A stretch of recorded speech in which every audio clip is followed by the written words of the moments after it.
She screamed your name. The little girl told the millionaire in the hospital. But moments later, something incredible happens. Comment what you thought of this story with a rating from 0 to 10 and tell me what city you're watching from. I really want to know if you liked my story and I want to get to know you better. So subscribe to my channel to support my work. I'm counting on your help. The rain hammered against the windows of St. Jude's Hospital with a force that seemed to echo the storm inside Arthur Vanderbilt's chest.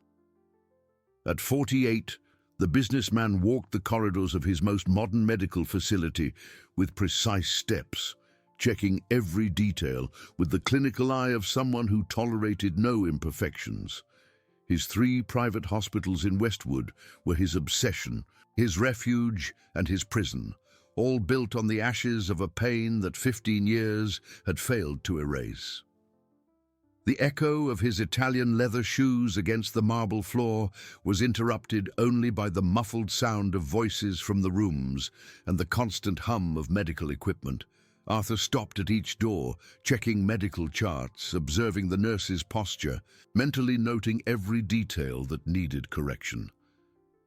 Ever since Claire left him during the premature birth of the child they never knew, he had developed a compulsive need to control everything around him, as if perfection could prevent new losses. Mr. Vanderbilt called Nurse Joanne, approaching with a file in her hands. The month's financial report is ready for your review. He nodded without looking away from the medication spreadsheet he was inspecting. Leave it on my desk and make sure the second-floor inventory has been checked twice. Joanne hesitated for a moment. It has been, sir. 3 times, actually. Then check it a 4th time, Arthur replied, his voice carrying that controlled coldness everyone knew. The margin for error in a hospital is 0. It was at that moment that the sound reached him, small, quick footsteps running down the corridors, followed by a desperate child's voice that cut through the air with a disturbing intensity. Arthur frowned, annoyed. Children were not allowed to roam freely in the hospital, especially not running and shouting. "Where is he? Where is he?" the voice echoed, growing closer, laden with a panic that made something churn in Arthur's stomach. He turned to locate the source of the disturbance when a small figure appeared, running around the corner of the hallway. It was a girl of about 4, with tangled brown hair and dirty clothes that seemed too big for her thin body. Her golden eyes shone with tears and desperation as she ran towards him. "Please!" the child cried, stopping abruptly in front of Arthur and grabbing his expensive suit pants with her small, dirty hands. "My mommy is screaming your name. She needs you." Arthur looked down, disturbed by the intensity of the girl's gaze. There was something in those golden eyes that made him uncomfortable, a depth that shouldn't exist in such a young child. "Child, you can't be here," he said, trying to gently disengage himself. "Where are your parents?" "It's my mommy," the girl insisted, clutching the fabric of his pants tighter. "She's in a room and she keeps screaming, 'Arthur, Arthur,' but nobody will let me in. She needs you." The name, pronounced with such desperation by a child he had never seen, made Arthur stop completely. "How do you know my name?" "Because my mommy says it when she has a fever," the girl explained, tears streaming down her dirty face. "She said you would help, that you were a good man. Please come see her." Joanne approached, clearly uncomfortable with the situation. "Mr. Vanderbilt, I'll call security to—" "No," Arthur interrupted, watching the child with growing attention. Something about the situation intrigued him in a disturbing way. "What is your name?" "Sophie," the girl answered, sniffling. "My mommy's name is Kayla Morgan. She's very sick and only says your name." The last name sparked no memory in Arthur, but there was something in the urgency of the situation that prevented him from simply sending the child away. Perhaps it was the way she looked at him, as if he were her last hope. Or perhaps it was the strange familiarity of those golden eyes that reminded him of something he couldn't quite place. "Where is she?" he asked, surprising himself with his own question. Sophie pulled him by the hand, guiding him down the corridor with a determination that contrasted with her small size. "In room 23. She arrived yesterday and the doctor said she's very sick, but when I said she needed Mr. Arthur, they didn't believe me." Arthur allowed the child to guide him, ignoring the curious glances from the medical staff. When they reached room 23, he stopped at the doorway, observing the scene unfolding before him. A young woman, appearing to be in her early 30s, lay on the hospital bed, unconscious but restless. Her face was pale and sweaty, and she murmured incomprehensible words between pained groans. "Kayla Morgan," he read on the medical chart hanging at the foot of the bed. 32 years old, emergency admission for complications from a spontaneous miscarriage, systemic infection. "Arthur," the woman murmured, making him hold his breath for a moment. "Arthur, please, this..."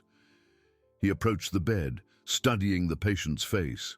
He didn't recognize her, but there was something unsettling in the way she pronounced his name, as if it were a plea from far away. Dr. Matthews, the attending physician, entered the room with a worried expression. "Mr. Vanderbilt, I didn't know you knew the patient. She's in a delicate but stable condition.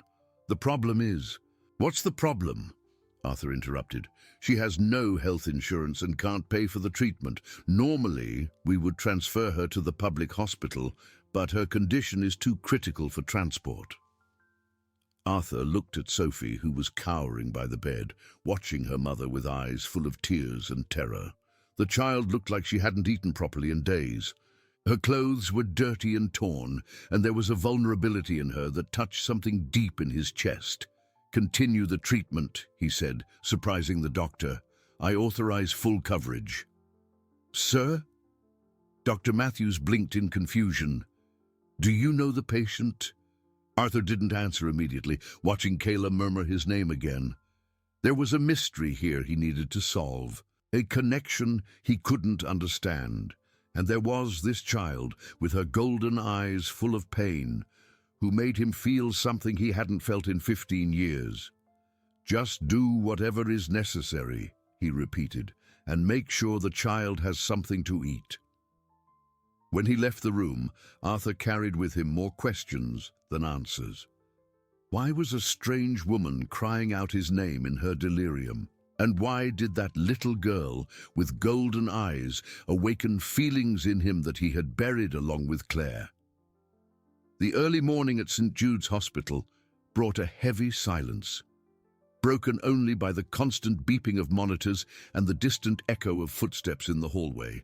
Arthur had spent the entire night in his office, unable to concentrate on the reports piling up on his desk. The image of that golden-eyed child wouldn't leave his mind, nor would the desperate sound of Kayla Morgan's voice murmuring his name. At 5 in the morning, he couldn't resist and went down to room 23. He found Sophie curled up in a chair beside her mother's bed, sleeping in an uncomfortable position that made his heart ache in an inexplicable way. The girl was wearing the same dirty clothes from the day before, and her tangled hair fell over her small, thin face. Kayla was still unconscious, but her breathing seemed more stable. Dr. Matthews had informed him that the infection was responding to antibiotics, but it would still take time for her to recover completely. What intrigued Arthur most was the persistent way she murmured his name, even in a semi-conscious state. "Sir?" A soft voice made him turn. It was Nurse Joanne, arriving for the morning shift. "The girl has been here since yesterday. She wouldn't even leave to eat properly." Arthur watched Sophie sleep, noticing how she instinctively reached a hand toward her mother, even in her sleep. "Does she have any other relatives?" "Not that we know of, sir. When they arrived yesterday, she said it was just the two of them. From the way they were dressed and their state of hygiene, it seems they've been going through hard times for a while." Something about the way Sophie clung to the hope that he could help her mother touched a part of Arthur that he thought had died with Claire. It had been years since he had felt that protective need, that urge to care for someone vulnerable. Arrange for some clean clothes for the child, he said, surprising himself again with his own words, and make sure she has a proper breakfast. Joanne nodded, but there was curiosity in her eyes. In 15 years working for Arthur, she had never seen him show personal interest in patients who couldn't afford treatment. He was an efficient businessman, but he maintained an emotional distance from everyone and everything. When Sophie woke up around 7 in the morning, the first thing she did was check if her mother was still breathing. Her eyes filled with tears of relief when she saw the gentle rise and fall of Kayla's chest. It was then that she noticed Arthur standing by the window. "You were here all night?" she asked in her small, hoarse voice. "No," he lied. "I just came to check on your mother." Sophie got up from the chair, swaying slightly from hours of sleeping in an awkward position. "Is she going to be okay?" The simple question carried so much weight that Arthur felt a lump in his throat. "The doctors are doing everything they can. She's receiving the best possible treatment." "Thank you," Sophie murmured, looking at him with a gratitude that made him feel uncomfortable. "I knew you would help. My mommy always said there were good people in the world." Arthur didn't know how to respond. It had been so long since anyone had seen him as a good person that he had forgotten what it felt like. "You need to eat something," he said, changing the subject, "and take a shower. I don't want to leave." Sophie shook her head firmly.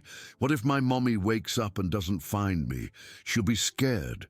There was a fierce loyalty in that small child that reminded Arthur of feelings he had buried long ago. "She won't wake up so soon, and when she does, she needs to see you well cared for." During the morning, Arthur found himself doing something he hadn't done in years, personally overseeing a patient's care. He checked Kayla's chart 3 times, spoke directly with Dr. Matthews about the treatment, and even supervised the change of medication. It was as if the presence of this unknown woman and her daughter had awakened an urgency in him that he couldn't explain. Around 10 in the morning, Dalton Hayes, his brother-in-law and the hospital's financial administrator, showed up in his office with a displeased expression. "Arthur, I need to talk to you about an irregularity," Dalton said, placing a folder on the desk. "You authorized full treatment for a patient with no health insurance. That's against protocol. I have the authority to make those decisions," Arthur replied dryly, not looking up from the papers he pretended to examine. "Yes, but there has to be a justification. Do you know the patient?" The question hung in the air for a moment. Arthur didn't know how to explain the strange sense of familiarity he felt regarding Kayla Morgan, nor the way she murmured his name as if she were an old acquaintance. "I'm looking into it," he said finally. "For now, continue the treatment." Dalton frowned. "Looking into what?" Before Arthur could answer, the door opened and Sophie ran in, her hair still damp from her shower and wearing clean clothes that were slightly too big for her. There was a different sparkle in her eyes. "Mr. Arthur," she exclaimed, stopping beside his desk. "My mommy moved her hand. She squeezed my finger." Arthur stood up immediately, ignoring Dalton's surprised look. "Are you sure?" "Yes." And she said a word, but I couldn't quite understand it. The 3 of them went down to room 23 together, where Dr. Matthews was already examining Kayla. She was still unconscious, but there were clear signs of improvement in her overall condition. "The infection levels are dropping," the doctor explained. "She might wake up in the next 24 hours. It was at that moment that Arthur noticed something that made him stop breathing. On Kayla's right wrist was a delicate bracelet made of silver with small blue stones in a specific pattern. It was identical to the bracelet Claire used to wear, a unique handmade piece he had specially commissioned for her from a small artisan jeweler in Vermont, who created only 2 identical pieces per order. "Where did she get this?" he murmured, pointing to the bracelet. Dr. Matthews followed his gaze. "She was wearing it when she arrived." "Why?" Arthur didn't answer, but his heart began to beat erratically. Claire's bracelet was stored in his drawer, he was sure of it. How could a stranger have an identical piece? Mr. Vanderbilt. Dr. Matthews watched him with concern. Is everything all right? Sophie tugged at his sleeve. Do you know my mommy's bracelet? The simple question carried implications that made Arthur's mind spin frantically.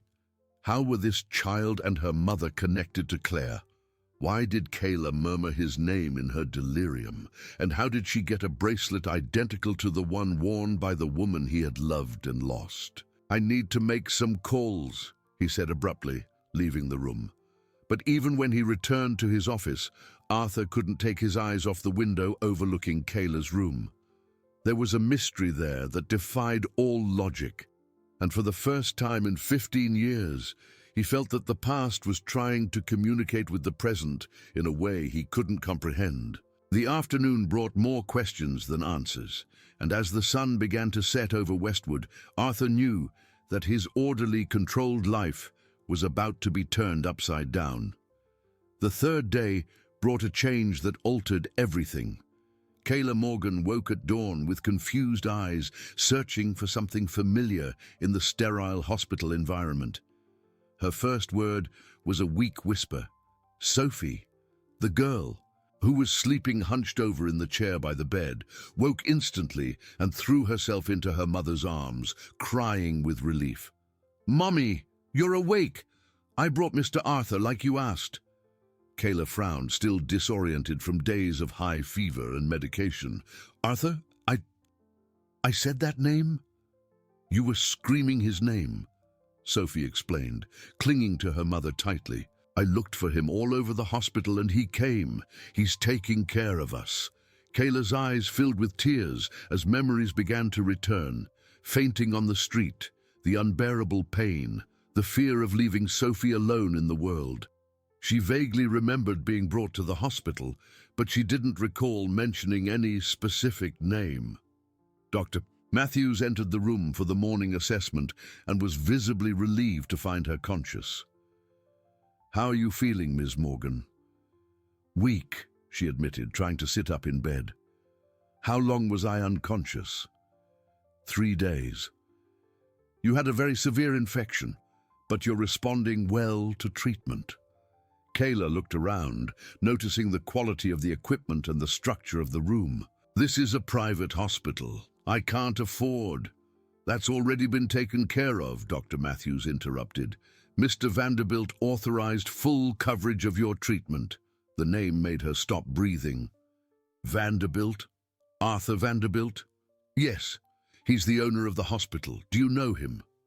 Kayla fell silent for a long moment, her hands trembling slightly.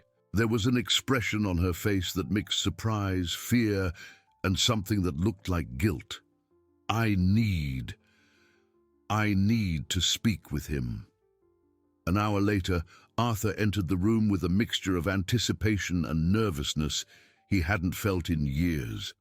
Kayla was sitting up in bed with Sophie by her side, and when their eyes met, there was a moment of mutual recognition that left him perplexed. Kayla Morgan, he said, stopping a few feet from the bed. You know me, don't you? She nodded slowly, tears streaming down her pale face. I knew your wife, Arthur.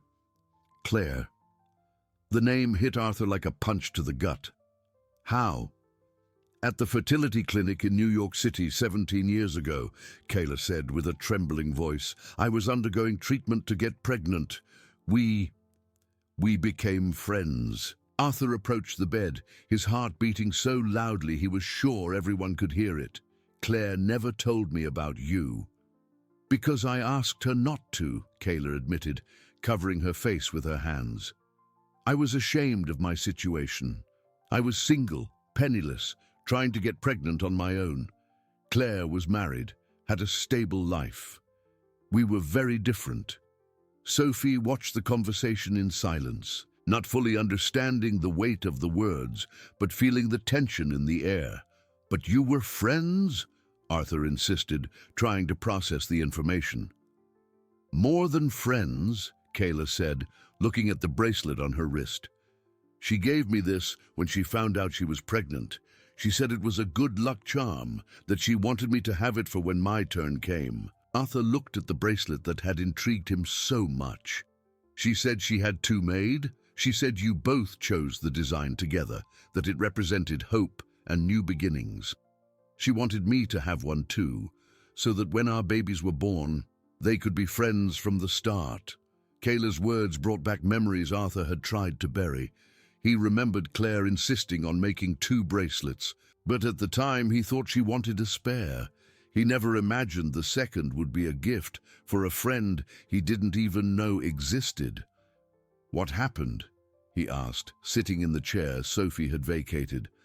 "Why did you lose touch?" "I never managed to get pregnant back then," Kayla explained, the old pain evident in her voice. "The treatments didn't work. When Claire got pregnant, I was happy for her, but also devastated for myself. I stopped going to the clinic. And her? Did she try to stay in touch?" "She did. She called me a few times, sent letters. But I was going through a very difficult time financially. I had to move several times. We ended up losing contact." Arthur processed the information in silence. Claire had mentioned a friend from the clinic a few times, but always vaguely. He had been so focused on his own anxiety about the pregnancy that he hadn't paid attention to the details. "Sophie," he said, looking at the girl who was listening intently, "how old are you?" "4," she answered promptly. Arthur did the math quickly. Claire had passed away during childbirth 15 years ago. Sophie was born 11 years later. "You managed to get pregnant later?" Kayla nodded, kissing the top of her daughter's head. 5 years after I stopped the treatments. It was a surprise. The father, he didn't want to take responsibility. "And you've raised her alone ever since?" "I've tried," Kayla said, her voice breaking. "But it's been so hard. We lost our home 2 months ago. We've been living on the street. That's when I got sick and—" "You were delirious and screaming my name," Arthur completed. "Why?" Kayla hesitated, looking at Sophie before answering. "Because Claire told me about you. During our months of friendship at the clinic, she would tell me how good you were, how you took care of her. She said that if she were ever no longer here, you would take care of anyone who needed it." The words hit Arthur like a painful revelation. Claire had planted seeds of hope in people he didn't even know, and now, 15 years later, those seeds were sprouting in a way he could never have predicted. Did she really say that? She did. Claire had so much faith in you, so much admiration. She said you were the kind of man who saved people. Kayla paused, drying her tears. "When I got sick and found out we were going to a hospital in Westwood, I remembered your name.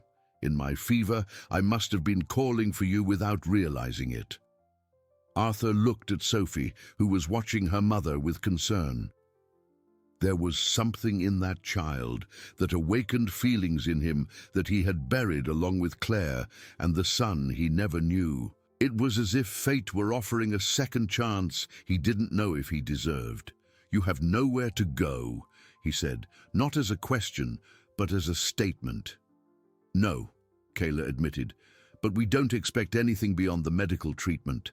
That's already more than we could have dreamed of. What if I offered you a job, something that would allow you to have stability?"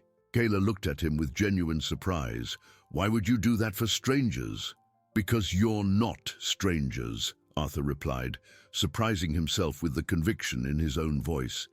"Claire chose you as a friend for a reason, and she had good judgment about people."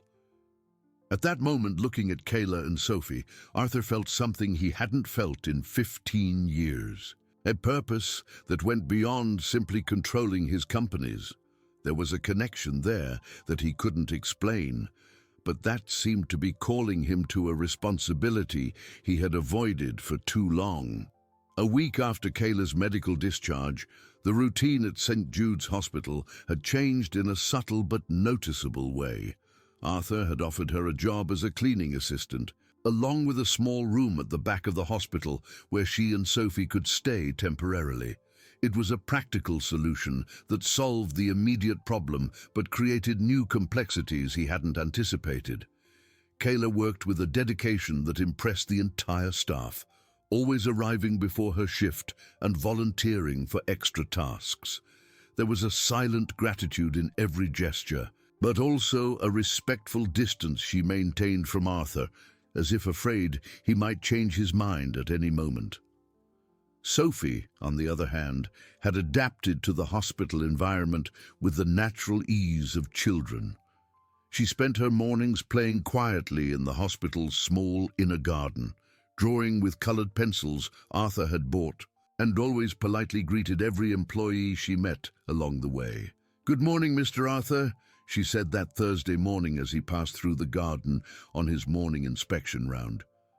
"Want to see my drawing?"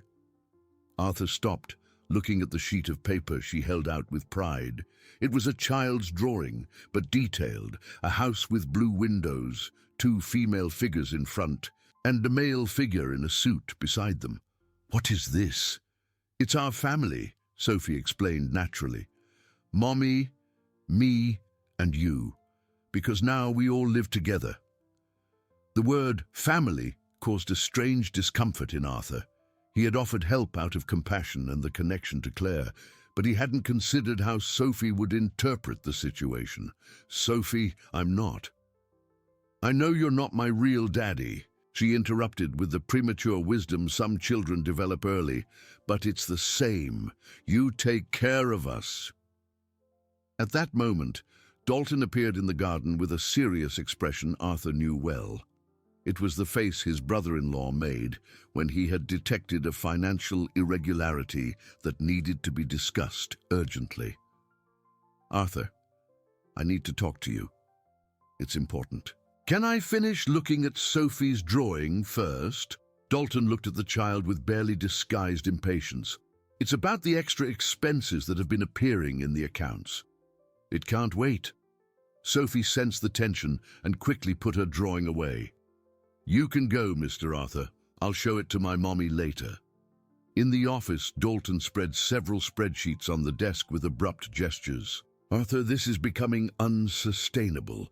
Besides the woman's treatment costs, you're now paying her salary, providing accommodation, buying materials for the child. Where does this end?" "They're minimal expenses," Arthur replied, trying to stay calm. "Minimal expenses that are not authorized by the board, and there's more." Dalton pulled out another report. "I found out you authorized private consultations for her, a psychiatrist, a gynecologist, a pediatrician for the child. This isn't basic medical care, Arthur. It's luxury treatment." Arthur rose from his chair, walking to the window that overlooked the garden where Sophie was playing. Kayla was severely depressed when she got here. Sophie had never had a proper pediatric checkup. These were legitimate medical needs, needs that are not our responsibility. Dalton exploded. "You're using the hospital as a personal charity. This could lead to legal trouble." "What kind of trouble?" "Illegal favoritism, misuse of resources, breach of administrative protocols. If a regulatory body finds out, we could be in serious trouble." Arthur watched Sophie in the garden, playing alone with a makeshift doll made of rags. There was a loneliness in the way she played that painfully reminded him of himself after Claire's passing. "What if I cover the costs personally?" "What do you mean?" "I'll transfer her expenses from the hospital's account to my personal account, retroactively too." Dalton looked at him in surprise. "Are you serious? This already adds up to a considerable amount." "I'm serious. Arthur, may I ask why you're doing this? What is your real connection to this woman and child?" It was a question Arthur had been avoiding asking himself. The initial connection to Claire explained his initial compassion, but what he felt now for Kayla and Sophie went beyond the memory of his wife. "She knew Claire," he said finally. "They were friends during the fertility treatment." Dalton frowned. "And that justifies all this." "Charity? It justifies it for me." Before Dalton could respond, there was a knock on the door. Kayla entered timidly. holding an envelope. "Mr. Vanderbilt, sorry to interrupt, but a letter arrived for you that looks important." Arthur took the envelope, noticing it was from a notary's office in New York City. Inside was an official notification about the location of Claire's personal belongings that had been stored in a storage unit since her death, and which now needed to be collected, or the storage contract would be terminated. "What is it?" Dalton asked, noticing Arthur's disturbed expression. "Things of Claire's that I had forgotten about." Arthur looked at Kayla, who was preparing to leave. "Kayla, can you stay a moment?" She stopped, clearly nervous in Dalton's presence, who didn't hide his disapproval of the whole situation. "Do you remember Claire mentioning storing some things in New York? Photos, letters, personal items?" "I do," Kayla said, relaxing slightly. "She talked about having saved many memories from when you were dating, some letters you had written to her. She said one day she wanted to show everything to the baby when he grew up." The words hit Arthur with unexpected force. Claire had preserved memories he had completely forgotten, saving them for a future that never came. Did she mention what else was there? Photos from the clinic, of the friends she made there. She always took pictures of everything. Kayla paused, as if remembering something important. She said she had some photos of us together that she wanted to keep forever. Dalton cleared his throat impatiently. "Arthur, can we get back to financial matters?" But Arthur was lost in thought. If Claire had kept photos from the clinic, it meant there was physical evidence of the friendship between her and Kayla, proof that the connection between them was real and significant. "Kayla, would you like to go with me to New York to get these things? Maybe you'll recognize some of the photos." The proposal caught everyone by surprise, especially Dalton, who looked at Arthur as if he had lost his mind. I don't know if that's appropriate," Kayla murmured. "Why wouldn't it be?" "Because they are your memories with your wife. I was just a friend of hers, a friend important enough for her to keep your pictures," Arthur insisted. "And maybe these memories will help us better understand why you came into my life now." Dalton stood up abruptly. "Arthur, I need you to think carefully about what you're doing. This whole situation is getting out of control." But Arthur had already made his decision. There were mysteries in Claire's past that he had never explored. Connections she had made that could explain why fate had brought Kayla and Sophie to him. "We'll go to New York this weekend," he said to Kayla. "And we'll take Sophie too. It's time to find out what other secrets Claire kept." The storage facility in New York City was a grey, charmless building on the west side, but for Arthur, it represented a door to a past he had avoided for 15 years. Kayla held Sophie's hand tightly as they walked down the numbered corridors, looking for the unit that held Claire's belongings. "Unit 127, the facility employee said, handing the keys to Arthur. "It hasn't been opened since 2009. The items should be exactly as they were left." When the metal door creaked open, the smell of must and stagnant time filled the small space. There were carefully stacked boxes, all labeled with Claire's whimsical handwriting. Photos, clinic, letters, A&C, baby clothes, college memories. Sophie watched everything with silent curiosity, while Kayla became visibly emotional, seeing the meticulous organization. "She was always like this," she murmured. "She organized everything, saved every memory, as if it were a treasure." Arthur picked up the first box, labeled Photos, Clinic, and opened it carefully. Inside were dozens of color photos from the time of the fertility treatment, showing Claire at different moments, in the waiting room, talking to doctors, and especially next to other women going through the same process. "Oh my God," Kayla whispered, picking up one of the photos. It was an image of her and Claire hugging, both smiling despite their swollen eyes from crying. "I remember this day. I had just received the news that another attempt had failed." Arthur examined the photo closely. Claire looked genuinely happy next to Kayla. There was real affection in her expression. "You were really close." "We were. She saved me from giving up several times." Kayla ran her fingers over the photo gently. Claire had this ability to make anyone feel special, important. Sophie came closer to get a better look. "Aunt Claire was pretty, just like my mommy." "Aunt Claire," Arthur repeated, surprised. "That's what I call her," Kayla explained, blushing slightly. "Ever since she was little, when I tell stories about my hard time trying to get pregnant, I always mention Aunt Claire, who helped me." As they continued to examine the photos, an unexpected discovery made Arthur hold his breath. At the bottom of a box, there was a folder with medical documents, not just Claire's, but also copies of Kayla's tests from that time. "Why would Claire keep your medical exams?" he asked, showing the papers to Kayla. She turned pale upon seeing the documents. I had forgotten about this." "Forgotten what?" Kayla sat down on an old chair in the storage unit, clearly shaken. "Claire offered to be my egg donor. When my tests showed I wasn't producing viable eggs, she said she wanted to help me." The revelation hit Arthur like a lightning bolt. "She was going to donate eggs to you." It was a conversation we had after she found out she was pregnant. She said if she could have a healthy baby, she wanted to help other women have the same chance. Kayla looked at Sophie, who was playing with some old photos. "We even did all the compatibility tests." "And what happened?" "I backed out. I was afraid that if something went wrong, I would lose the only true friend I had." Kayla's voice broke. "And then you moved to Westwood, and I never spoke to her again." Arthur processed the information in silence. Claire had never mentioned this offer of donation. At the time, he was so focused on their own pregnancy that perhaps he hadn't paid enough attention to his wife's generous plans. "There's one more thing," Kayla said hesitantly, looking at a specific box labeled Special Project.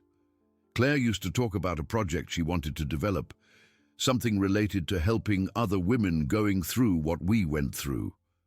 Arthur opened the indicated box and found handwritten notebooks with detailed plans. Claire had designed a project to create a support center for women with fertility problems, offering not only medical treatment but also psychological and financial support for those who couldn't afford it. "The Claire Hope Center," he read aloud, seeing the name she had chosen for the project. She wanted to create this. It was her dream. She said that after she had the baby, she would dedicate herself to helping other women. She hated seeing people suffer alone like she had. Sophie, who had found a box with old toys, tugged on Arthur's sleeve. "Mr. Arthur, can I have this doll?" "She looks lonely." It was an old doll, probably from Claire's own childhood, but it was in perfect condition. "Of course you can." As Sophie hugged the doll, Arthur continued to explore the documents for Claire's project. There were architectural plans, financial calculations, lists of doctors she had contacted. It was a solid, well-planned project. "Did she ever talk to you about this?" he asked Kayla. "She did. She said that when I was ready to try for a baby again, she would help me through the center. That no woman should have to go through this alone." At that moment, Arthur understood something fundamental about his wife that had gone unnoticed during their years of marriage. Claire wasn't just trying to have a child to complete her own happiness. She was trying to create a way to help other women have the same opportunity. "Kayla," he said, carefully putting away the project documents, "you said you got pregnant naturally, 5 years later. How did that happen?" "It was a total surprise. I had given up on the idea of being a mother. I was focused on working and surviving. Then suddenly, I found out I was pregnant." She looked at Sophie with tenderness. It was as if Claire had sent a blessing from afar. And Sophie's father, Kayla's face hardened. "A man I met at work. When he found out about the pregnancy, he said I was trying to trap him and disappeared. I never saw him again." Arthur watched Sophie playing with the doll, humming a little song she had made up. There was a sweetness in the child that constantly reminded him of everything he and Claire had lost, but also of all the possibilities that still existed. "Would you like to help make Claire's dream come true?" he asked impulsively. "What do you mean, create the center she planned? Use these documents as a basis to build something real?" Kayla looked at him in surprise. "Arthur, that would be amazing, but what? I have no knowledge, no money, no." "But you have experience," he interrupted. "You've been through what other women go through. And Claire trusted you enough to share her most intimate dreams with you." That afternoon, when they left the storage unit with several boxes of memories, Arthur felt he had discovered not only secrets about Claire's past, but also a path to a future he had never considered. The journey back to Westwood was quiet, each lost in their own thoughts. But when Sophie fell asleep in the back seat, clutching Claire's doll, Arthur knew that something fundamental had changed between them. They were no longer just a businessman helping a needy woman out of compassion. They were three people connected by a legacy of love that transcended life and death. 2 weeks after the discovery of Claire's documents, the routine at St. Jude's Hospital had taken on a new dimension. Arthur spent hours studying the plans for the Hope Center, making notes and adapting his wife's ideas to current reality. Kayla, in turn, showed a genuine interest in the project, offering suggestions based on her personal experience. "Claire thought of everything," Kayla said one Tuesday afternoon, examining the architectural plans spread across Arthur's office table. "A psychological support room, a play area for children accompanying their mothers, even a small cafe so the women can talk informally." She was always detail-oriented, Arthur agreed, watching Sophie draw quietly in the corner of the room. The girl had become a constant presence in their meetings, always polite and discreet. But adapting this for Westwood will require some changes. "The important thing is to keep the essence of the project," Kayla said. "A place where women feel welcomed, not judged." At that moment, Dalton entered the office without knocking, as had become his habit in recent weeks. His expression was more serious than usual, and he carried a bulky folder under his arm. "Arthur, we need to talk. Urgently." "We're in the middle of a meeting," Arthur replied, not looking up from the plans. "This is exactly what I need to talk about." Dalton looked at Kayla with barely disguised disapproval. "About these meetings and about the expenses that keep appearing in the accounts." Kayla stood up immediately. "I'll leave you to talk alone." "You don't have to leave," Arthur said, but she was already on her way out, taking Sophie with her. When they were alone, Dalton spread several reports on the table, covering the plans for the Hope Center. "Arthur, this is getting unsustainable. You spent a fortune on the trip to New York. You're paying for private medical consultations for her and the child. You bought office supplies for this crazy project. And now I find out you're considering using part of the hospital's funds to build this center." "They are justifiable investments," Arthur replied, trying to stay calm. "Justifiable how? Are you in love with a woman who appeared out of nowhere with a sob story about knowing your late wife?" The question hit Arthur unexpectedly.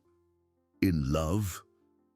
He hadn't considered his feelings for Kayla in that light, but Dalton's words planted a seed of doubt in his mind.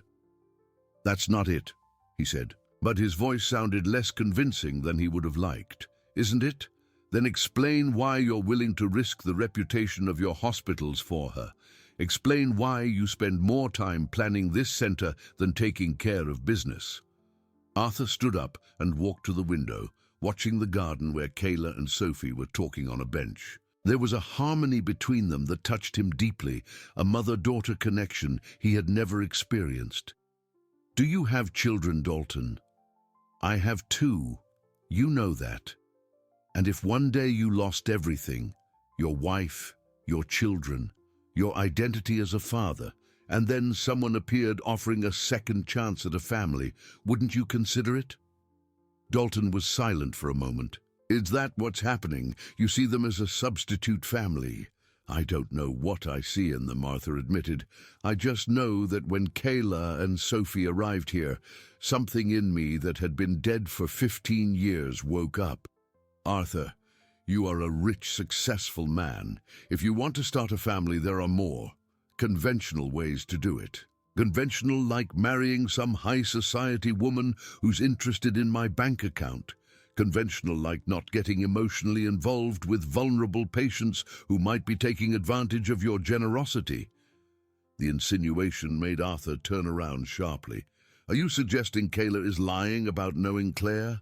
I'm suggesting you're being naive. A desperate woman, penniless, with a child to care for, suddenly remembers a connection to your late wife, and by coincidence has a bracelet identical to hers? I saw the photos, Dalton. The evidence is real. Photos can be faked, bracelets can be copied, and sob stories can be invented by desperate people. Arthur felt a fury rise in his chest. You're being paranoid, and you're being manipulated. Dalton came closer, lowering his voice. Arthur, your mother-in-law is worried. Eleanor found out about the extra expenses, and she's asking questions. If she finds out you're diverting resources to a strange woman... Eleanor, how did she find out? Because I told her. Someone had to put a stop to this before you do something you'll regret. Dalton's betrayal hit Arthur like a punch. Eleanor Vance, at 71, still controlled a significant portion of the investments in the hospitals through the inheritance Claire had left, if she decided to withdraw financial support. You had no right to do that, Arthur said, his voice thick with contained anger. I did. As the financial administrator and as your brother-in-law, it's my responsibility to protect you from reckless decisions. At that moment, there was a soft knock on the door. Kayla entered hesitantly, with Sophie by her side. Sorry to interrupt, but Sophie wanted to show you the drawing she made, Mr. Arthur. The girl approached shyly, holding out a colored sheet of paper. It was a drawing of the Hope Center's facade, based on the plans she had seen, but interpreted with childlike creativity. There were several smiling women in front of the building, and in the upper corner, a female figure with wings that clearly represented Claire. It's beautiful, Sophie, Arthur said, accepting the drawing with genuine emotion. Dalton watched the scene with a sour expression. Very touching. Now, if we can get back to serious matters. Kayla, Arthur interrupted, ignoring Dalton. I need to tell you that Eleanor, Claire's mother, is coming here tomorrow. She wants to meet you. Kayla's face went pale. She knows about me. She knows you knew Claire. And that we're planning to carry out her project. And what if she doesn't approve? What if she thinks I have no right to be involved in her daughter's plans? Then we'll have to convince her, Arthur said, looking directly at Dalton. Because what we're doing is right, and it's what Claire would have wanted. Dalton gathered his papers with abrupt gestures. I hope you're prepared for the consequences, Arthur, because tomorrow won't just be a conversation about the past. It will be a decision about the future of everything you've built. After Dalton left, Kayla sat heavily in a chair, clearly shaken. Arthur, maybe it's better if Sophie and I leave before we cause more trouble. No, he said with a firmness that surprised him. You're not going anywhere. Tomorrow, when Eleanor arrives, she will understand what Claire meant to you and what you mean to me. But even as he said those words, Arthur couldn't ignore the growing feeling that he was about to face the biggest battle of his life. A battle where he could lose everything he had built over the last 15 years. Eleanor Vance arrived at St. Jude's Hospital at 10 o'clock on Wednesday morning, personally driving her black sedan with the erect posture she maintained even at 71. She was an imposing woman, with completely white hair tied in an elegant bun and blue eyes that had lost much of their sparkle since her daughter's passing, but none of their intensity. Arthur waited for her in the main lobby, visibly nervous. Beside him, Kayla held Sophie's hand tightly, both dressed in their best clothes, which still looked simple compared to Eleanor's natural elegance.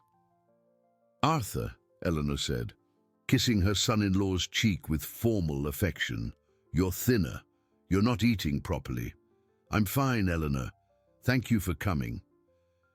The old lady's sharp eyes fixed on Kayla and Sophie, studying them with the attention of someone used to sizing people up quickly. "So you are the famous friends of my Claire, Mrs. Vance," Kayla said in a trembling voice. "It's an honor to meet you. I'm so sorry for your loss. My loss was 15 years ago, dear. The question is, what is your current loss that has brought you here?" The direct question caught Kayla off guard. Eleanor was not a woman who wasted time on social pleasantries. "Mom, this is Sophie," Arthur intervened quickly. "She made a drawing for you." Sophie stepped forward shyly, holding out a sheet of paper. It was a simple drawing of an elderly woman with white hair, sitting in an armchair next to a flowering tree. At the top, she had written in uneven letters, "For Aunt Claire's grandma." Eleanor took the drawing and examined it for a long moment. Something in her expression softened slightly. "You know I'm not your grandmother, don't you, child?" "I know," Sophie replied with the direct honesty of children. "But my mommy says that people who were important to people important to us are also important to us." The answer drew a half smile from Eleanor. "Your mother is very philosophical. Let's go to Arthur's office and talk properly." In the room, Eleanor settled into the main armchair as if it were her own home. Arthur had prepared coffee and petit fours, trying to create a more welcoming atmosphere, but the tension was palpable. "Well," Eleanor began, "Dalton told me you spent a fortune going to get Claire's old junk in New York, and now you want to build some kind of medical center in her honor." "It's not junk," Arthur corrected. "They are projects she developed, plans she wanted to implement. Claire always had grand ideas. I remember when she wanted to open a shelter for stray dogs in our backyard, or when she decided she was going to teach underprivileged children to play the piano for free." Eleanor looked at Kayla. "I suppose you fed these fantasies during the time you spent together at the clinic." "They weren't fantasies," Kayla said, finding her courage. Claire had a solid, detailed plan. She had studied costs, contacted doctors, defined protocols, and you, obviously, would be a beneficiary of this generous plan. I would just be one of the many women who could be helped." Eleanor laughed dryly. "Dear, I'm 71 years old and have a lot of money. That means I've seen every possible variation of people trying to take advantage of others' generosity." "Mum," Arthur protested, "you don't know the whole story. Then tell me how a strange woman shows up out of nowhere with a bracelet identical to my daughter's, claiming to be her best friend from the clinic, and casually needs financial help exactly when you're going through a midlife crisis." "It's not like that," Kayla insisted, but her voice trembled. "Isn't it? Then explain how you got a bracelet identical to Claire's." Kayla looked to Arthur for support, then took a deep breath. "Claire gave me the bracelet when she found out she was pregnant. She said it was a good luck charm, that she wanted me to have it for when it was my turn to be a mother. And you kept this bracelet for how many years? 17 years. 17 years. During which you never tried to contact my daughter again." "I tried," Kayla said, her voice gaining strength. "I called several times, but the number had changed. I wrote letters, but they were returned to sender. When I finally managed to find out you had moved to Westwood, I also learned that she had what? Had passed away during childbirth." Eleanor was silent for a long moment, watching Kayla with renewed attention. "You found out about Claire's passing from whom?" "Another patient from the clinic told me. Leah Andrews. She was in contact with a nurse who worked at the delivery." Arthur was surprised. "Leah Andrews? I remember that name. She sent flowers to the funeral." "Yes," Kayla confirmed. "When I found out, I was devastated. Claire was. She was the kindest person I knew." Eleanor studied Kayla for a long moment, then turned to Sophie. "Child, come here." Sophie approached hesitantly. Eleanor watched her closely. noting the golden eyes, the shape of her lips, the curve of her nose. "How old are you?" "4. "And when is your birthday?" "May 23rd. Eleanor did a quick mental calculation, then looked at Kayla with a strange expression. "May 23rd? That means she was conceived in August." "Yes," Kayla confirmed, not understanding where the conversation was going. "August, 5 years ago." "Interesting." Eleanor stood up and walked to the window. "Arthur, do you remember receiving a letter that August? A letter from a fertility clinic in New York?" Arthur frowned. "No, why would I?" "Because I received an identical one. In fact, several people related to Claire did." Eleanor turned to face Kayla. It was a notification that a patient had successfully become pregnant using procedures developed during the period Claire attended the clinic, and that she had asked for certain people to be informed if this happened. The silence in the room became dense. Kayla turned visibly pale. "You received that letter?" Arthur asked. "I did," Eleanor admitted, "but it didn't say the patient's name, only that it was someone important to Claire. I kept the letter, thinking that maybe one day I'd find out who it was." Kayla covered her face with her hands. "I asked them to send the letters. It was a way to honor Claire's memory, to share my happiness with the people who were important to her." "So you got pregnant 5 years after stopping treatments?" Eleanor asked. "Yes. It was a natural, unexpected pregnancy. And the father, a man who didn't want to take responsibility." Eleanor returned to her armchair, but her expression had changed. There was less hostility and more genuine curiosity. "Show me the photos you brought from New York." Arthur opened the box of photos and spread them on the table. Eleanor examined them one by one, occasionally stopping at specific images. "I remember this one," she said, picking up a photo of Claire smiling next to a treatment machine.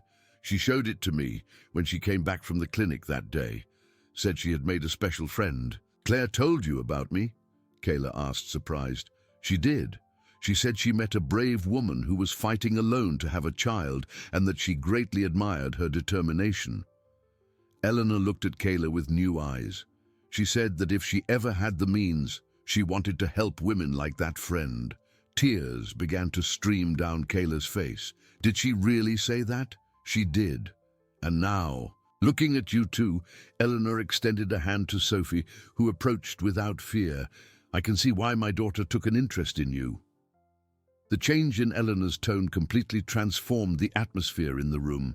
For the first time since she arrived, she smiled genuinely. "Well," she said, "if we're going to make Claire's dream come true, we'd better do it right. Arthur, call Dalton. We have a project to plan properly." 3 weeks after Eleanor's approval, the Hope Center began to take real shape.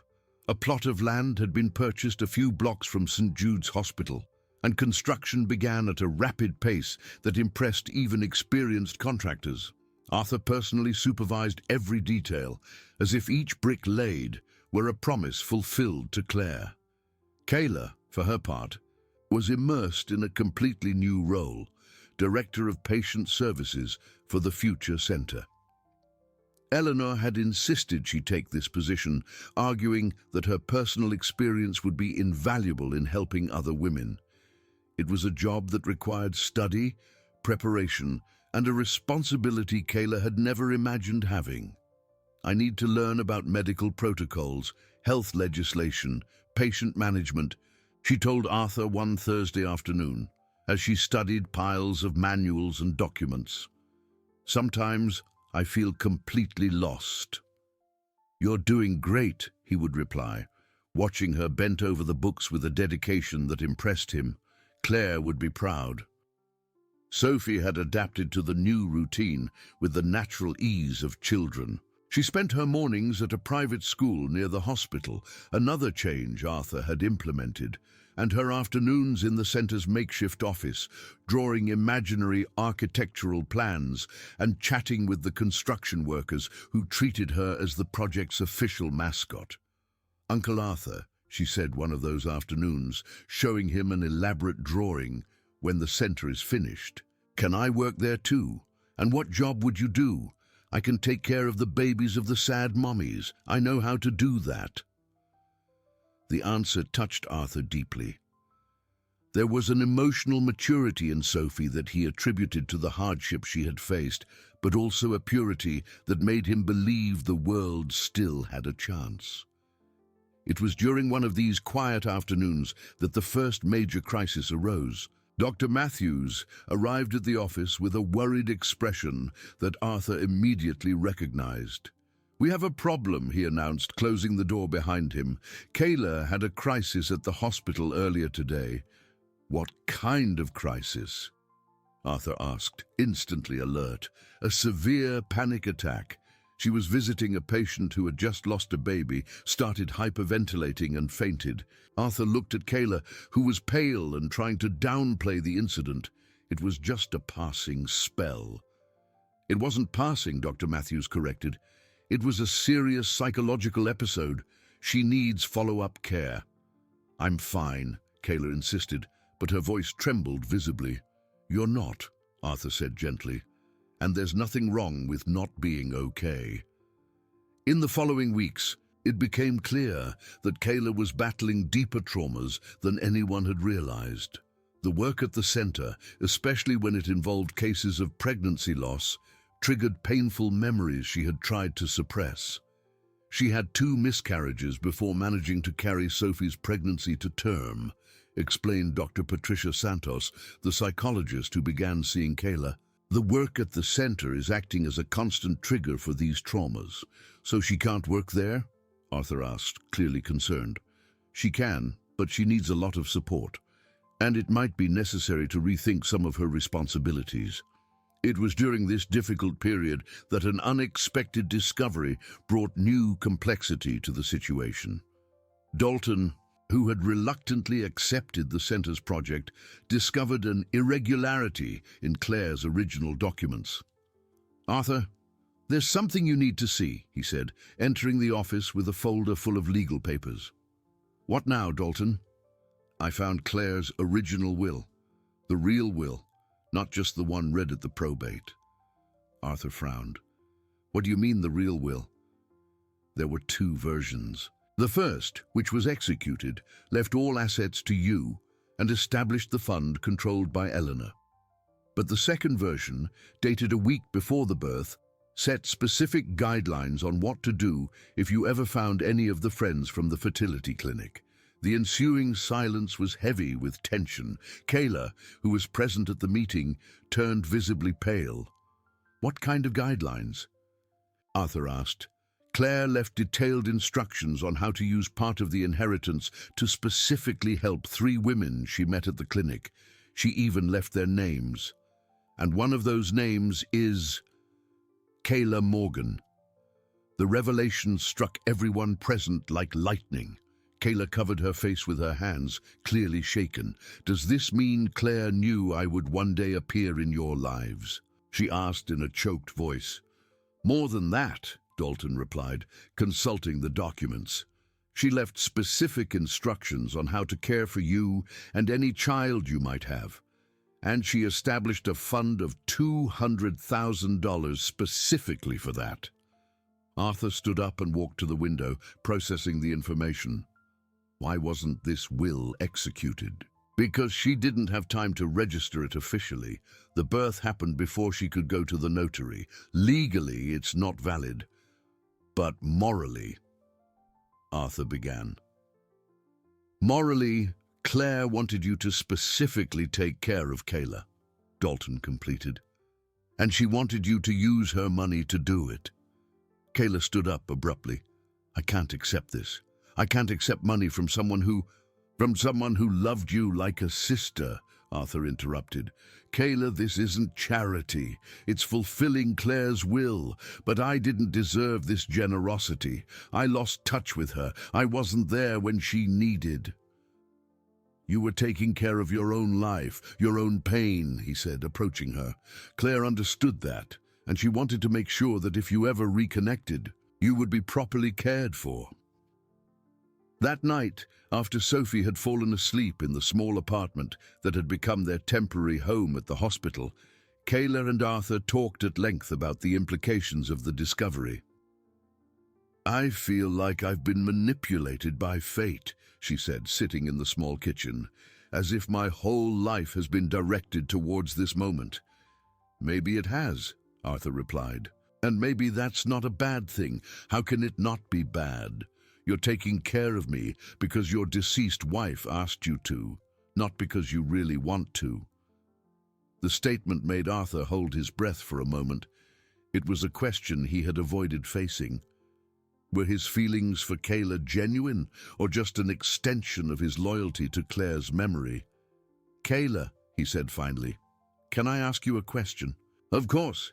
If you found out that Claire had never left instructions about you, that all of this was just a coincidence, would you still want to stay?" She looked him in the eyes for a long moment before answering. "And would you still want me to stay?" The question hung in the air between them, charged with possibilities and fears, because they both knew that, regardless of what Claire had or had not planned, something real was growing between them, something that had less to do with the past and more to do with the future they were building together. The answer to Arthur's question never came that night, but the following weeks brought a series of events that forced everyone to confront the reality of the feelings that had developed between them. The Hope Center was almost finished, needing only the final touches and the installation of medical equipment. But a new crisis threatened everything they had built. Kayla had started having more frequent anxiety attacks, especially as the anniversaries of her pregnancy losses approached. Dr. Patricia recommended a temporary leave from work at the center, but this left Kayla feeling useless and guilty. "I should be stronger," she told Arthur one Tuesday morning as she watched the workers install the signs on the center. "Claire went through all this and managed to keep hope.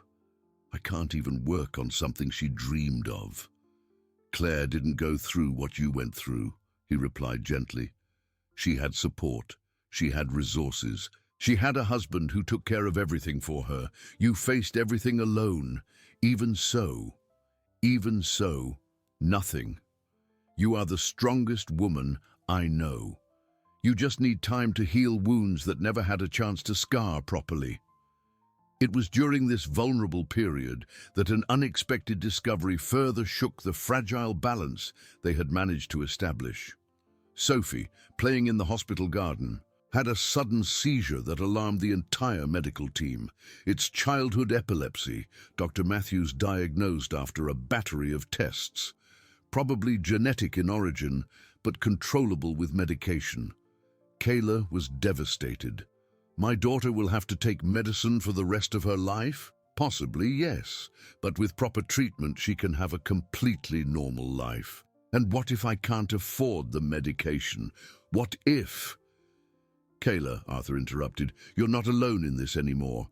You never will be again." But the declaration, which should have been comforting, awakened in Kayla a deep fear of dependency. That night, after Sophie fell asleep under the effect of the new medications, she made a decision that would change everything.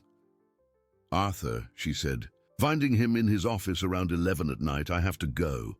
He looked up from the papers he was reviewing. "Go where?" "Away from here. My cousin Helena got me a job at a cleaning company in Riverwood. It's a simple but honest job, and it has health insurance for Sophie." "You can't be serious." "I'm completely serious." Kayla sat in the chair opposite his desk, her hands trembling slightly. "I can't keep living on someone else's charity. This isn't charity. It is, Arthur.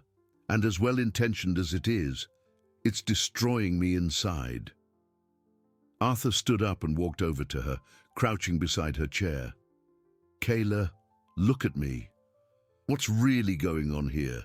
What's going on is that I fell in love with you," she said, tears streaming down her face. "And I know you can never love me the same way because I'll always be your dead wife's friend, the responsibility she left for you to fulfill." The confession hit Arthur as if the world had stopped spinning.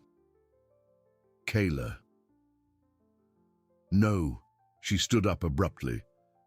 Don't say it's not true. Don't say it's different. You take care of me out of moral obligation, not love. That's a lie, is it? Then tell me that if you had never met Claire, if I were just any woman who came to your hospital needing help, you would do all this for me. Arthur fell silent, because he knew she was right, partially. The initial connection had indeed come through Claire, but what he felt now was completely different. What I feel for you has grown beyond the connection with Claire, he said finally. Yes, that's how it started, but that's not how it is now. How can I be sure of that? How can I know that I'm not just a sophisticated charity project? Because when you have panic attacks, my heart races too. Because when Sophie smiles, I feel as if my own daughter is smiling. Because when I think about the possibility of you leaving, I feel like I'm going to die. Kayla looked at him through her tears. And if Claire were alive, if she came back now, who would you choose? The question was cruel, but necessary, and Arthur knew the answer would reveal the truth about his feelings. Claire would never come back, he said slowly. Claire gave me 15 years of grief and loneliness, and then she brought me you and Sophie, not so I would live in the past, but so I could have a future. Are you sure about that? I'm sure that I don't want you to leave. I'm sure that Sophie needs medical care that I can only guarantee here. And I'm sure that... That what? That I love you in a way that has nothing to do with Claire and everything to do with who you are. A brave woman who raised a wonderful daughter alone, who survived things that would have destroyed weaker people, and who has a heart big enough to fulfill the dreams of a dead friend. The silence that followed was charged with raw emotion. Kayla was crying uncontrollably. Arthur was kneeling beside her, and they both knew they had reached a point of no return. Arthur, she said finally, I'm scared. Scared of what? Scared that this is too good to be true. My whole life has been a series of losses. I don't know how to handle something that goes right. Then learn. Learn with me, learn with Sophie, learn with the love that Claire left for us. At that moment, there was a soft knock on the door. It was Sophie, sleepy and confused, looking for her mother. Mommy? Why are you crying? Kayla picked her up, hugging her tightly. These are happy tears, my dear. And is Uncle Arthur happy too? Arthur looked at the two people who had transformed his life and felt an absolute certainty grow in his chest. I'm very happy, he said. And you know what would make me even happier? What? Sophie asked with childlike curiosity. If you never talked about leaving again. Kayla looked at him over Sophie's head. And what if I said, I want to stay, but as your equal, not as your dependent? I would say that's exactly how I want it to be. That dawn, the three of them fell asleep in Arthur's office, Sophie in her mother's lap, Kayla resting against his chest, and Arthur finally at peace with the idea that love can rise from the ashes of loss and blossom into something more beautiful than anything that existed before. 6 months after that transformative night in the office, the Claire Hope Center finally opened its doors. The inauguration ceremony was an intimate event, with only the hospital staff, a few patients who would be served by the center, and of course Eleanor, who had insisted on personally cutting the inaugural ribbon. Claire would be proud, she said, observing the modern and welcoming building that had taken shape exactly as her daughter had dreamed. You managed to keep the essence of her project, but adapted it into something even better. Kayla, now officially the Director of Patient Services at the center, was radiant on her first official day of work. She had completed all the necessary courses, obtained the required certifications, and most importantly, had found the emotional balance needed to perform her duties through months of intensive therapy. "Mommy," said Sophie, running up to her with a new drawing, "I made this for the center's first day." It was an illustration of the building surrounded by happy families, men, women, and children of all ages, all smiling.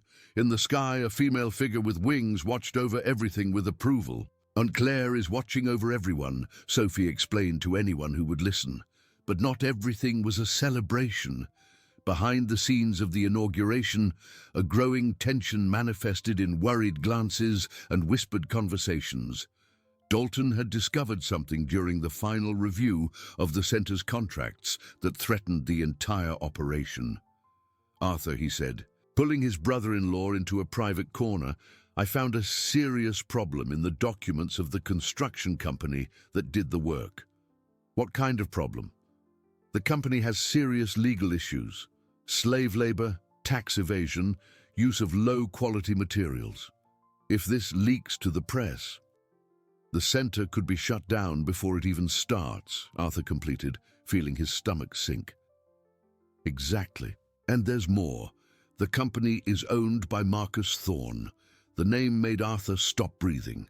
Marcus Thorne had been engaged to Claire before she met him, a tumultuous relationship that ended when she discovered he was using her money to cover gambling debts. Marcus? How did he get the contract? Through a shell company.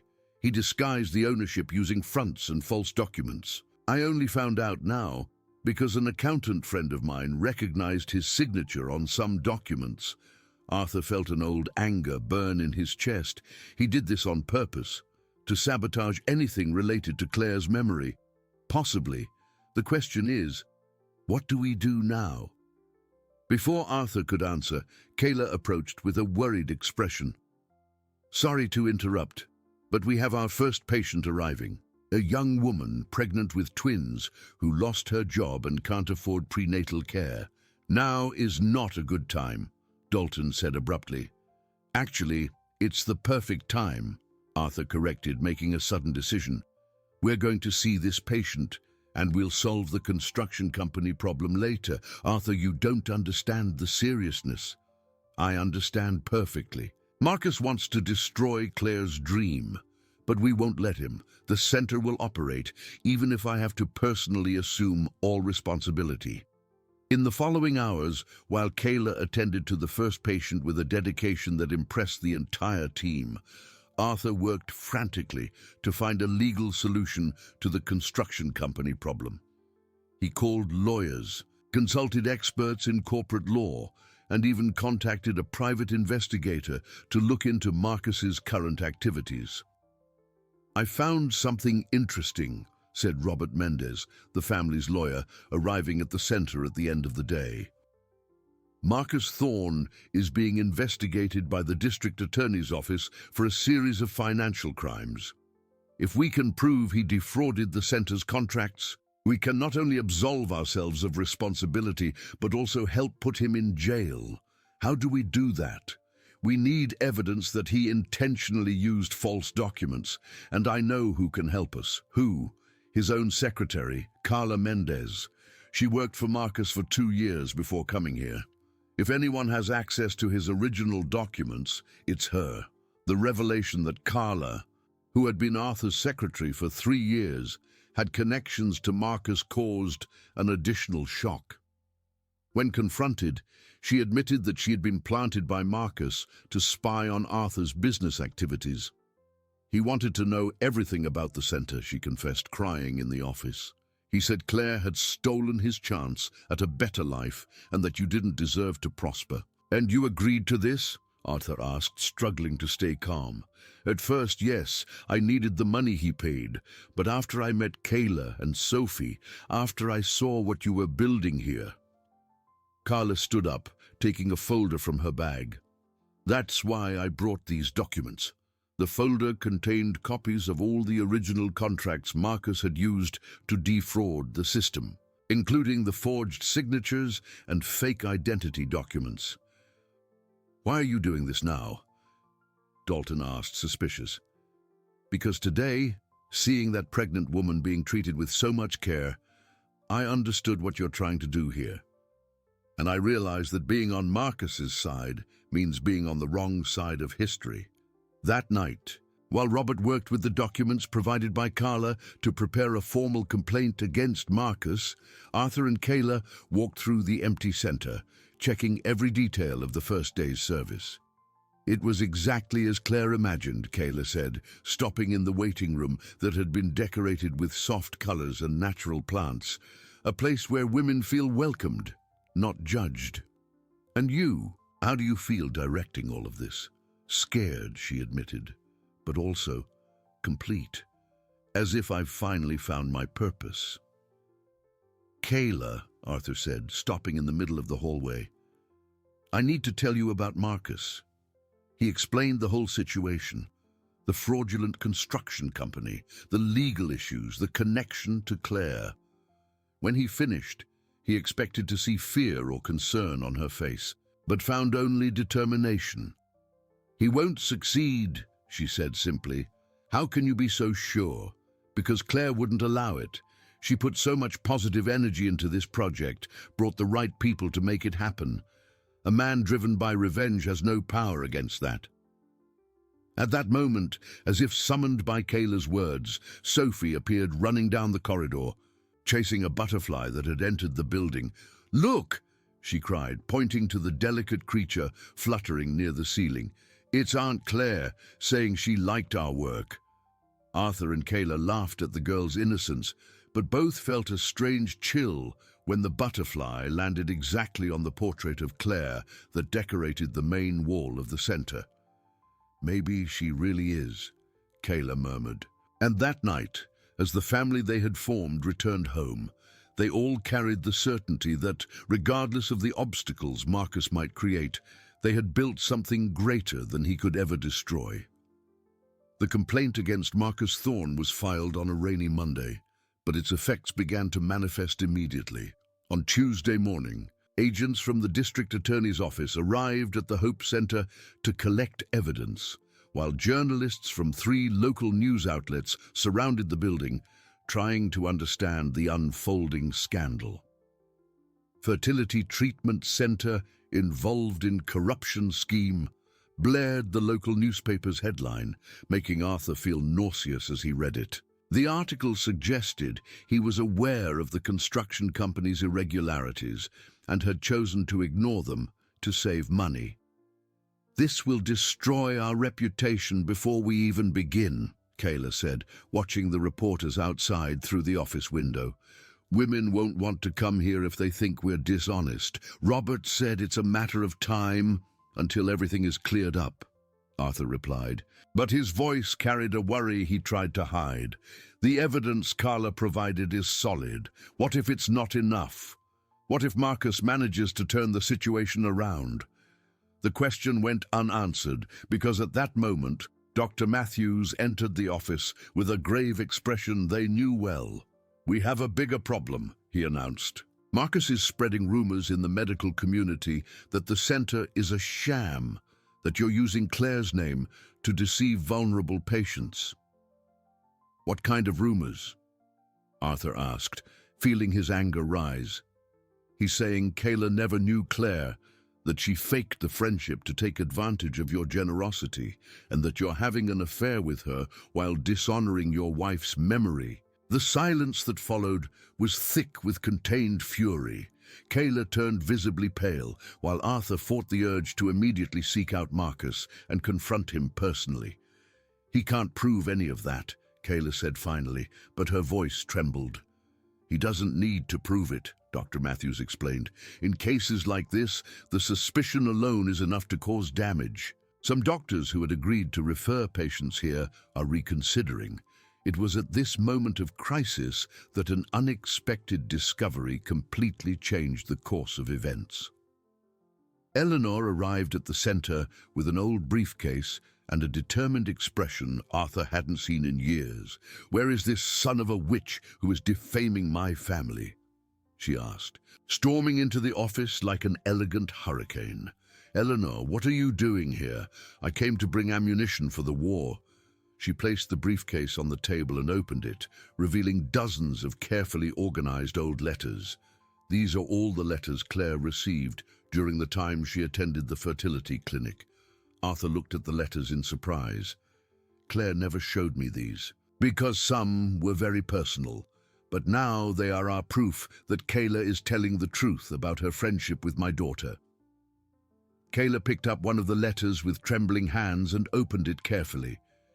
It was a letter from her to Claire, dated 2 months before the birth, thanking her for her support during a particularly difficult period of treatment. "I had forgotten I wrote this," she murmured, tears in her eyes. "There's more," Eleanor said, pulling out another bundle of letters. "These are letters Claire wrote to you but never sent. I found them stored in a special box in her room." The unsent letters revealed a side of Claire that not even Arthur fully knew. She had followed Kayla's struggle from a distance, showing a genuine concern and a deep affection that went far beyond a simple casual friendship. "Dear Kayla," Arthur read aloud, "I know we've lost touch, but I think of you every day. I hope you found the happiness you deserve. If you ever need anything, I hope you remember you have a friend who loves you very much." Dated 3 weeks before the birth. "There's a more recent letter," Eleanor said, handing over a sealed envelope. This one she wrote a week before Arthur Jr. was born, the baby she lost. Arthur opened the final letter with reverence, knowing he was about to read the last words Claire had written about her friend. "Kayla, if something happens to me during childbirth, I want you to know that you were one of the best things that ever happened in my life. Your strength inspired me to be braver. I've left instructions that, if you ever need help, Arthur will take care of you as I would have. He's a good man, and I know you two would get along.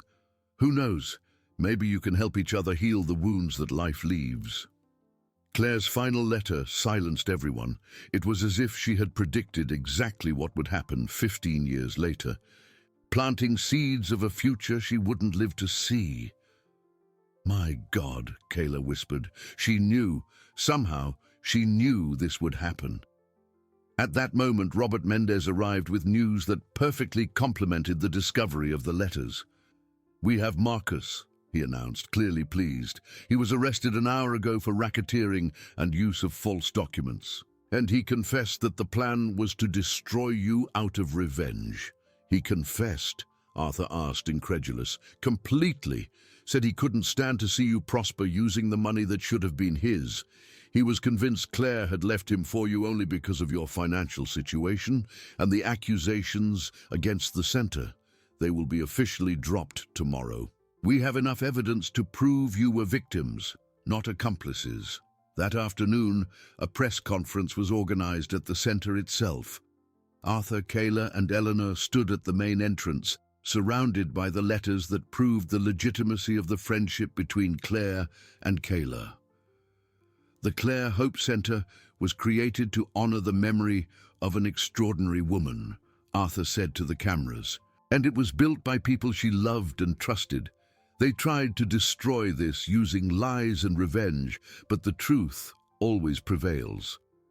Kayla spoke about her friendship with Claire, showing the letters and photos that documented their relationship. Her voice was firm, her posture confident, a complete transformation from the insecure and vulnerable woman who had arrived at the hospital months ago. Eleanor closed the press conference with a statement that surprised even Arthur. "My daughter chose her friends well, and if she were here today, she would be proud to see that her friends have become family. Because that's what Kayla and Sophie are now, family." That night, after the cameras were gone and the journalists had published articles correcting the previous information, the center finally breathed in peace. The first week of operation had been turbulent, but now they could focus on what really mattered, helping women achieve their dreams of motherhood. "You know what's most incredible about all this?" Kayla said to Arthur as they walked through the empty center. "What?" "Claire left us not just a project to carry out, but a complete script on how to do it. The letters, the instructions in the will, even bringing you and me together. It was as if she orchestrated everything. Do you really believe that?" "I do. And I believe she is at peace now, knowing her dream has become a reality." When they reached Claire's portrait in the main hall, they both paused for a moment in reverent silence. "Thank you," Arthur said to the photo, "for everything." And that night, For the first time since Claire had passed, Arthur felt that he had truly fulfilled his duty as a husband, protecting and realizing the dreams of the woman he loved while building a new life based on the love she had planted. A year after the inauguration of the Claire Hope Center, life had found a rhythm that none of the 3 members of the newly formed family could have imagined. The center served an average of 50 women per month, with success rates that impressed even the most experienced doctors in the region. Kayla had become a national reference in humanized care for women with reproductive difficulties, being invited to lecture in other states. Sophie, now 5, attended a private school where she was known as the girl who had 2 moms in heaven and 2 dads on earth, a poetic way she had found to explain her unconventional family. Her epilepsy was completely controlled with medication, and she displayed an emotional intelligence that impressed psychologists and educators. "Uncle Arthur," she said one Saturday morning, as she helped water the plants in the center's garden, "when can I call you Daddy for real?" The question, asked with the typical naturalness of children, made Arthur stop watering and look at the girl who had become the center of his existence. "Would you like to call me Daddy? Of course, you do everything daddies do. You take me to school, take care of me when I'm sick, teach me important things, and you make my mommy happy. And what if I said I would also very much like to be your daddy officially?" Sophie's eyes lit up. "Does that mean we're going to be a real family on paper too?" "It means exactly that." That same day, Arthur made a decision that had been maturing for months. He asked Kayla to marry him in a simple and direct way, without grand ceremonies or drama, but with a sincerity that touched her deeply. "Kayla," he said that afternoon, as they watched Sophie play on the small playground they had installed at the center, "would you marry me? Because you want to fulfill what Claire would have wanted? Or because you really love me? Because I can't imagine my life without you and Sophie anymore. Because when I wake up in the morning, the first thing I want to see is your smile. Because when Sophie calls me uncle, my heart breaks a little for not officially being her father." Kayla looked at him for a long moment, studying every line of his face, searching for any sign of doubt or obligation. "And Claire, have you made peace with her memory?" "I have. I understood that loving you doesn't mean forgetting Claire, just as you loving again doesn't erase the love you feel for those you've lost. The heart has room for many loves, each in its own special place." "Then yes," she said, kissing him softly, 1,000 times, yes. The news of the engagement spread quickly among the staff of the hospitals and the center, creating an atmosphere of celebration that was contagious even to the patients. Eleanor, when she found out, cried with emotion. "Claire would be radiant," she said, hugging them both. "You built something beautiful from the pain she left. You transformed loss into love, loneliness into family." The wedding was set for 3 months later, a simple ceremony in the chapel of St. Jude's Hospital, followed by a party at the center itself. Sophie would be the flower girl, wearing a specially made dress that included a locket with Claire's photo. "So, Aunt Claire can be at the wedding too," as she explained. But it was 2 weeks before the wedding that the biggest discovery of all came to light. A revelation that changed not only the family's future, but their entire understanding of the past. Carla, the former secretary who had helped expose Marcus, appeared at the center on a Thursday afternoon with a box of documents she had found among the belongings Marcus left behind when he was arrested. "There's something here you need to see," she said, clearly nervous. "I found it by chance and... well, I think this changes everything." The box contained old medical documents, including tests and reports from the time Claire attended the fertility clinic. But there was something more. A detailed medical report on the genetic compatibility between Claire and Kayla for the egg donation process that had never been carried out. "What does this mean?" Kayla asked, examining the technical documents she couldn't fully comprehend.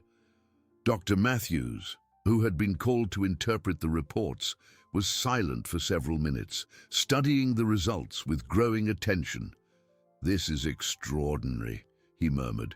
"The genetic compatibility between you two was almost perfect, so perfect that—" "That what?" Arthur insisted. "That if the procedure had been performed, the resulting baby would have very specific genetic characteristics." Dr. Matthews looked at Sophie, who was playing in the corner of the room. Characteristics like golden eyes, a specific facial structure, and certain neurological predispositions. The silence that followed was charged with a tension no one could name. "Doctor," Kayla said slowly, "are you suggesting that—" "I'm not suggesting anything. But there's something else in the documents." He pulled a sealed envelope from the bottom of the box. This envelope was with the exams. It has instructions that it should only be opened if certain circumstances aligned. With trembling hands, Arthur opened the envelope and took out a handwritten letter from Claire, dated 1 week before her passing during childbirth. "If this letter is being read," he read aloud, "it means that Kayla managed to get pregnant naturally and that our paths have crossed again in some way. I need to tell a truth I've kept for a long time. The egg donation procedure was performed, but not in the conventional way." Arthur stopped reading, his hands visibly shaking. "This is impossible." "Continue," Kayla urged, though her voice was also altered. "Dr. Santos, the clinic's doctor, was developing an experimental procedure of natural genetic transfer.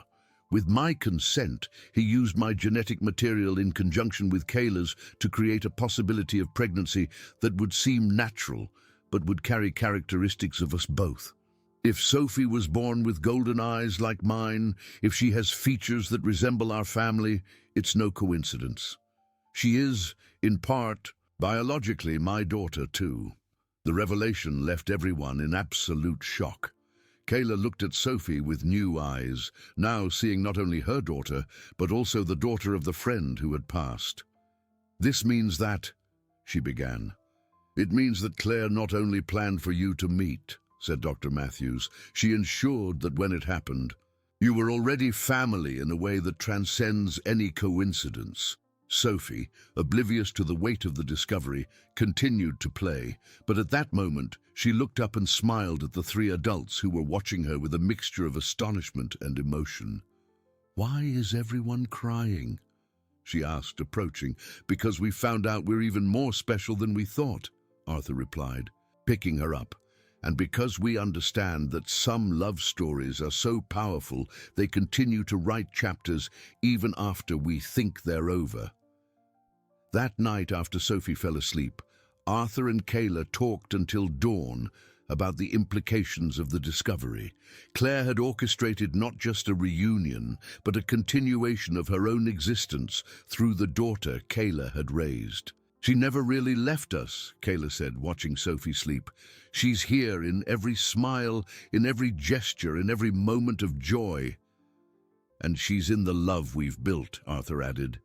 "Because even from beyond, she managed to unite us in a way that made sense for all of us." 2 weeks later, when they stood at the altar of the small chapel, it wasn't just 2 people getting married. It was 3 souls officially uniting, with Claire present not only in memory, but in the daughter she had helped create and the love she had planted. And when Sophie threw rose petals in the path of the newlyweds, she whispered softly, "Thank you, Aunt Claire, for giving me the most beautiful family in the world." At that moment, everyone knew that some love stories are so powerful they transcend life and death, creating legacies that perpetuate through generations and transform pain into joy, loss into reunion, and loneliness into family. If you liked this video, please subscribe to my channel. I promise to bring you videos every day that will make your life happier. Comment what you thought of my story with a rating from 0 to 10, and thank you very much.